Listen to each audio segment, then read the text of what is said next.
Welcome to deep insights.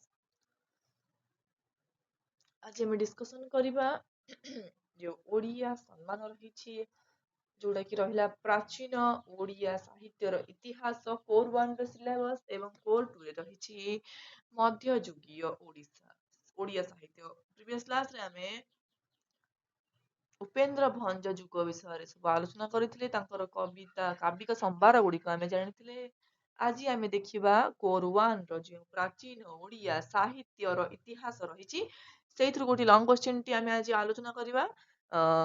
देखंतु question T होउछे चर्जिया गीतिकार भाषा संधा भाषा एही संपर्क रे एक विवरणी प्रदान कर। देखंतु ए जो क्वेश्चन टा वर्तमान आमे डिस्कशन करूचे एटा एग्जाम पॉइंट ऑफ व्यू रु गोटे इंपोर्टेंट क्वेश्चन। एटा पूर्व वर्ष प्रीवियस ईयर क्वेश्चन रे आमे देखिचु पढिथिबार, तेणु एटी को आमे डिस्कशन करूचे जोटा कि एग्जाम रे पढ़ी पारे। तेणु केयरफुली एटा सुन बुझ एवं खाता रे नोट लेख, जहा द्वारा कि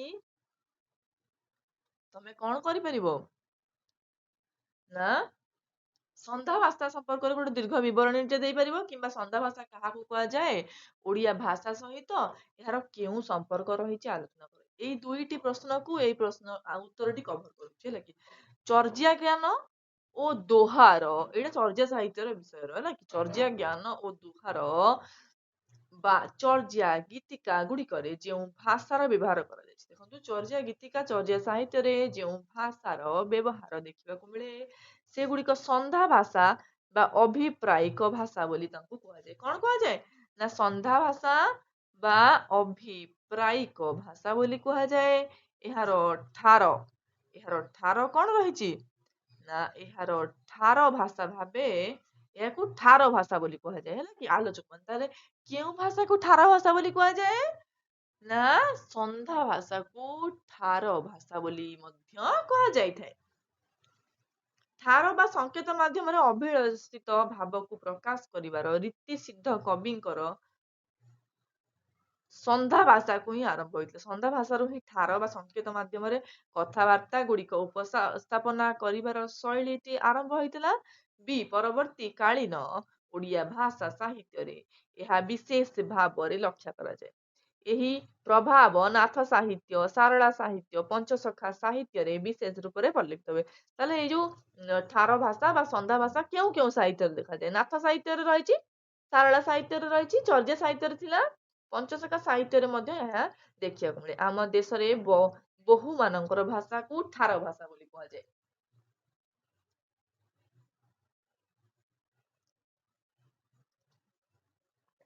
काहे कि ना बहु माने पूर्व कल्चर अनुसार बहु माने टिके बड़ पाटी कथबार्ता करि परिबेनी, से माने धीरे धीरे कथबार्ता हेबे ठारनर द्वारा से माने जेते निजर कथबार्ता को उपस्थापन करନ୍ତି। ओडिसा रे एही भाषाटी खूब लोकप्रिय।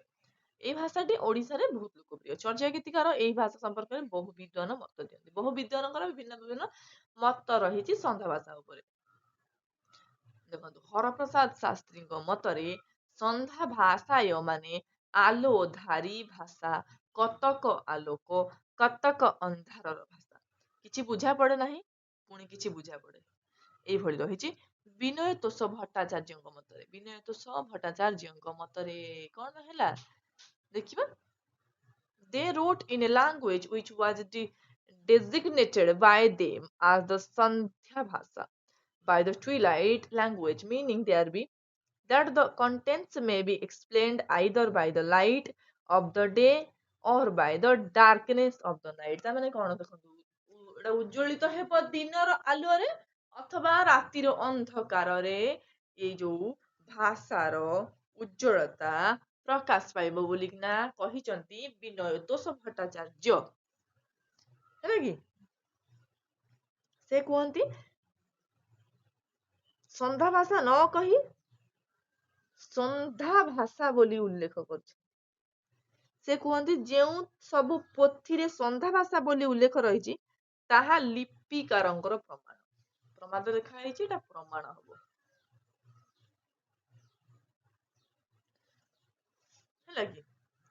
तापर कौन डॉक्टर प्रबोध चंद्र बागची जी से मध्य एथिरे सहमत, यार मध्य समर्थक। ତେବେ ସାମଗ୍ରିକ ଭାବେ ବିଚାର କଲେ ଚର୍ଯା ଗୀତିକାର ଭାଷାଟା ହଉଛି ଦୁଇ ଅର୍ଥ, ଦୁଇଟି ଅର୍ଥ। ଏଥିରେ ଯୋଉ ରଚନାବଳୀ ଗୁଡିକ ଦେଖିବାକୁ ମିଳେ ତାହା ଦୁଇଟି ଅର୍ଥକୁ ପ୍ରକାଶ କରେ, ଗୋଟିଏ ଅର୍ଥ ପ୍ରକାଶ କରେ ନାହିଁ, ହେଲା କି, ଦୁଇଟି ଅର୍ଥକୁ ପ୍ରକାଶ କରିଥାଏ। ପୁଣି ଏଇ ସନ୍ଧି ହେବାର ବା ଧନ୍ଧି ହେବାର ପ୍ରକାଶ ହେଉଛି ଭାଷା। ଏହାକୁ ବୁଝିବା ପାଇଁ ପାଠକ ସନ୍ଧି ହେଉଥିବାରୁ ବା କସରତ କରୁଥିବାରୁ ଏହାକୁ ଏପରି ନାମକରଣ କଲେ। ବୁଝିବାକୁ ଯେହେତୁ ସନ୍ଧି ହୁଏ, ପ୍ରୋବ୍ଲେମ ହୁଏ ବୁଝିବାକୁ, କାହିଁକି ନା ଏଗୁଡିକ ଦୁଇ ଅର୍ଥ ବୋଧକ, ତେଣୁ ଏହାକୁ ସନ୍ଧା ଭାଷା ବୋଲି କୁହାଯାଇଛି। ମାନେ ମନେ ରହିଲା, ତାହେଲେ କାହିଁକି ସନ୍ଧା ଭାଷା ବୋଲି କୁହାଯାଇଛି?